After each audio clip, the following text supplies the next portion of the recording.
Hello there, this is Caroline. Thank you so much for joining me. Today we're going to have a look at mediums, what mediums are good to add to your acrylic paint to let it flow better over your canvas. Because when I first found acrylic pouring, there seemed to be so many different recipes and it was so confusing. I didn't know what to get, and there seemed to be so many different things that you could add. So I thought for this tutorial that I'm going to try 4 different pours using different mediums and just see how they turn out. So for the first pour, I'm going to use water just out of the tap. For the second pour, I'm going to use PVA glue, which is in a lot of recipes that you'll find online, and it's just PVA glue that I found in the local sort of thrift shop. It wasn't very expensive. It's the white stuff that kids use in school. It's very thick, so I'm going to probably have to add a bit of water to that just to get it to the right consistency. And then I'm going to use Floatroll, which is the one that I get off Amazon in the litre ball. I know that I have used this a lot and I like this. So for the 4th painting, I'm going to use half and half glue and half Floatroll with a little bit of water, probably just to get the consistency right. Because if I could get that to work, that means that I'll not use as much Floatroll and it'll be more cost effective. So stick here and see how I get on with the experiment. It took me ages mixing up all the paint, so I'm going to put it on really fast forward. But I want you to see that I did mix all the paints with each pouring medium, and it was definitely done under laboratory conditions in my front room, and definitely very interesting. So stick with me and see how they all turned out. Okay, so see you later. Bye.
So here we are, we're going to do the first experiment using water.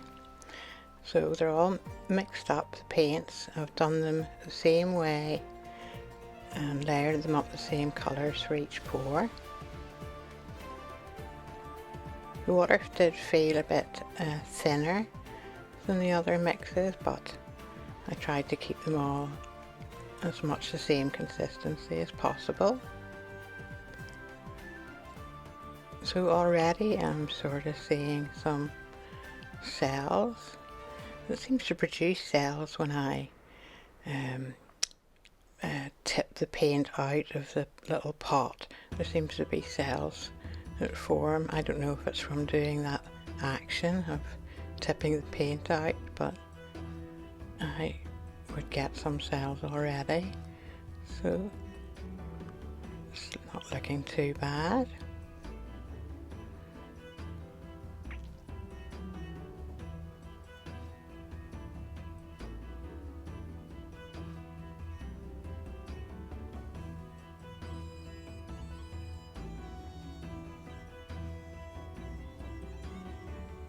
I think these colours are really pretty together.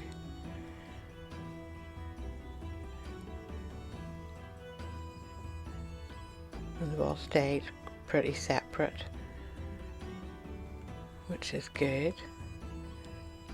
And none have totally disappeared, sometimes you do find that a colour will disappear, especially the metallics, and definitely the silver is still there, quite a few places, so happy with that. So just giving it a quick blow with the blowtorch to get rid of any air bubbles.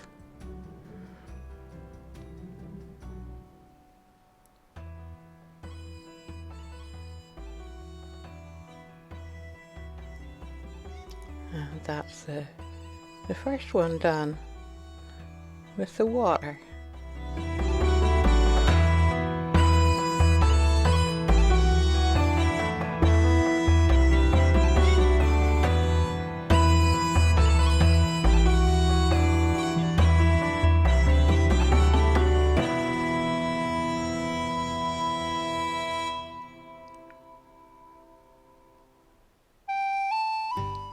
So the second experiment is using the PVA glue, which I did add a bit of water to because it is so thick when you pour it out of the bottle.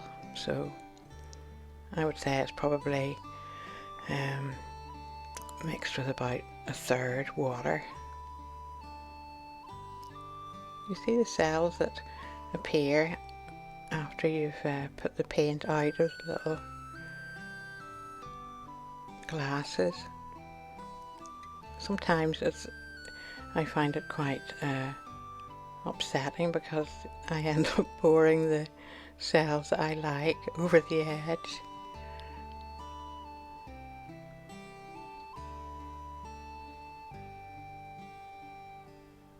Really, you're supposed to do this really slowly, and I think I was definitely doing this possibly a little bit too fast, but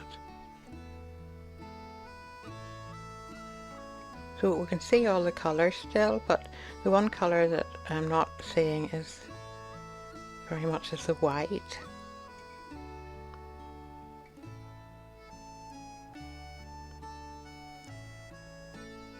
But there are definitely a few cells that have developed there, and we'll be able to see the dried results at the end, just to see if any other cells have formed or anything interesting has happened.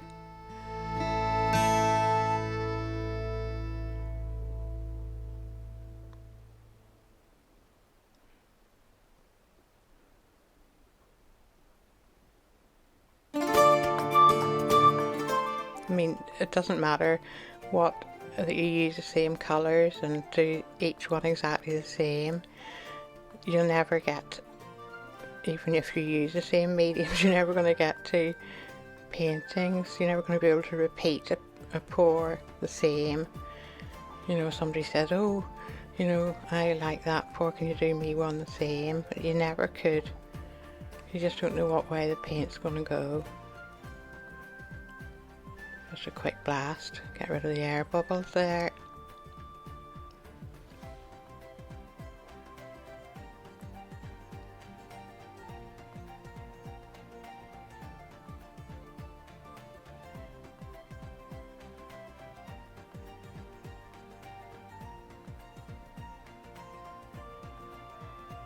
Yes, there's some interesting patterns there I like.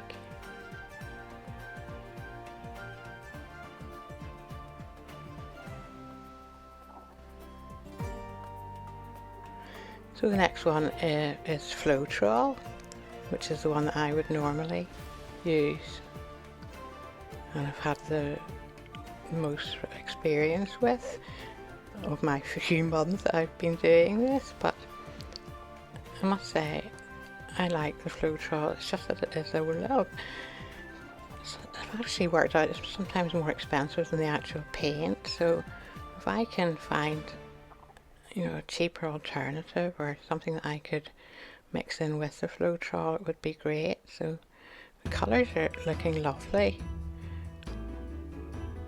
already, and the cells are showing up really well. Let's see if I can keep some of them on the canvas and not pour them off. So the deep purple sort of showing is nice.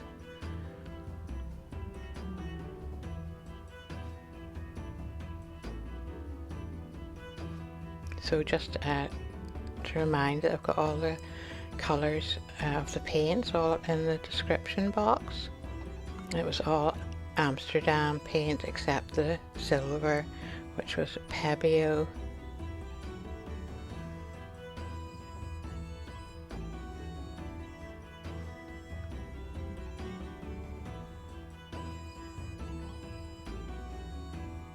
So with the torch I noticed quite a few more little small cells appeared.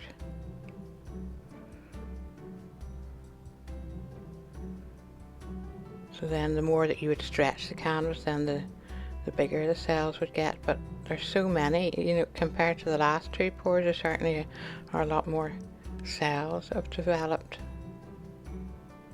And the white against the purple, and there's even a little bit of lacing down there at the bottom with the light blue. So interesting, I like that one. That definitely has potential. So just making sure that there's no bits pouring, there are no drips along the edge, because they'll just continue to drip off. So this is the mixture of Floetrol and glue, which was very interested to find out how this would work, because I can get the PVA glue really reasonably, a lot cheaper than the Floetrol, that's for sure. Plus I can get it just in the local grocery store because the kids all use it in school.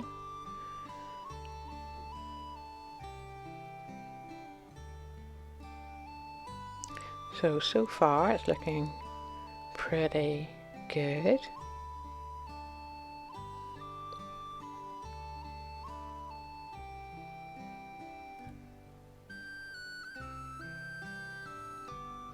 Cells there as well.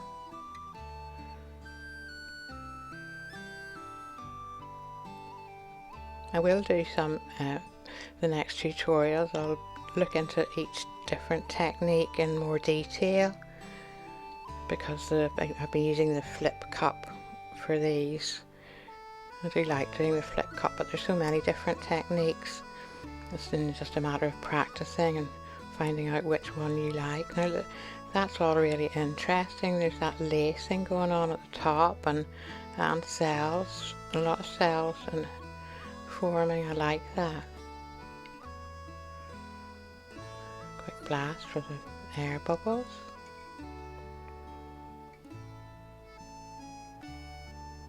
So that's really all 4 pours done, and just we'll see how they all dry.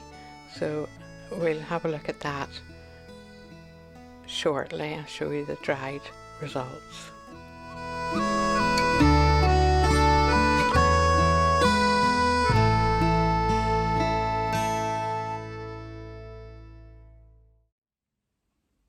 Hello there, welcome back.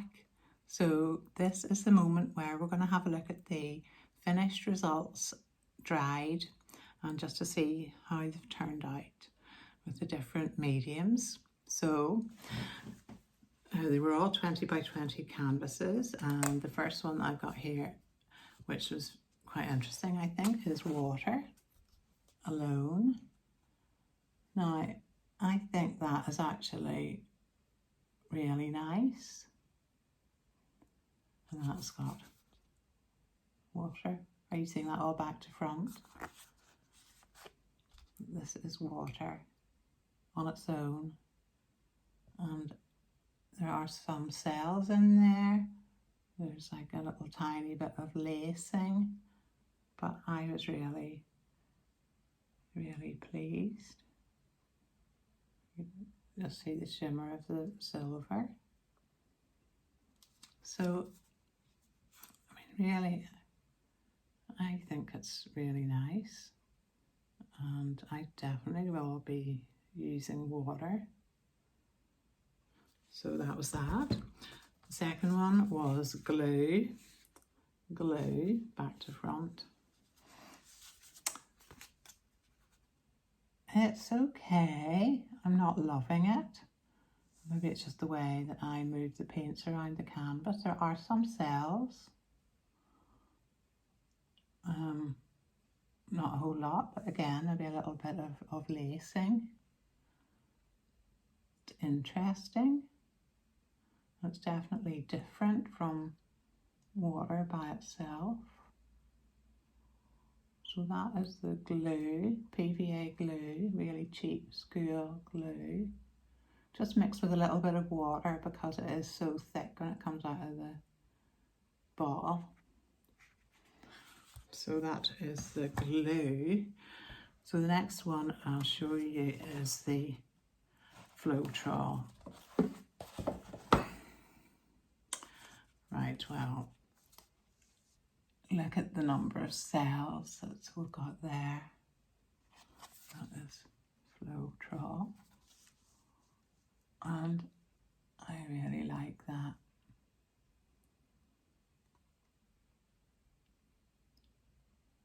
Some of the colours inside the cells. I'm still mastering the cells, I must say. Sometimes they work better than others, but I've definitely found that the Floatroll helps with the cells, and going over the paint with a blowtorch and heating the paint seems to bring the cells to the surface. So yeah, I was pleased with that. And then the last one was Floetrol and glue mixed together. And you know, I think actually this is my favourite. What way up? But there's cells there, and there's a bit of lacing, and the colours have all stayed quite separate. And I really like that, so I think I'm going to be happy to mix Floatroll with some glue, and it's going to be a little bit cheaper for me. So that is the plan. So the other thing that, because we were going to talk about mediums and additives, so the only additive that I have tried so far is silicone oil, and I used this one here. It was just off Amazon, and it's Pebeo, so I think it is actually an art one. It's not for cars or anything. What do they use silicone oil for normally? I don't know. Apparently the ingredient dimethicone, begins with D, is in some hair gels and sprays and things, so you could check around your house. Although personally I think hair gels, and that would be far more expensive than buying this way. And I have tried this and put 1 drop into each paint colour, and the number of cells are like unbelievable. They're just cells and cells and cells, millions of them. For my liking, maybe a bit too many. So you just need to be careful with the silicone oil. We'll do an experiment with that. You can use WD-40, I've heard. It's the same sort of effect as is isopropyl alcohol. 99% are all, you know, additives that will help produce cells. So we will do an experiment with cells. I think that will be a good one. But as far as additives and things, there is one ingredient, and it is called Deco Art Satin Enamel White. And I cannot get hold of this anywhere. I had ordered on Amazon and it was being delivered. I was so excited, and then it suddenly wasn't being delivered and was no longer available. So I got in touch with Deco Art in America, and they said, try such and such a place in the UK. I did, and they have told me that they're out of stock of it at the minute, so maybe one day I'll get hold of it, because apparently it does all sorts of weird and wonderful things.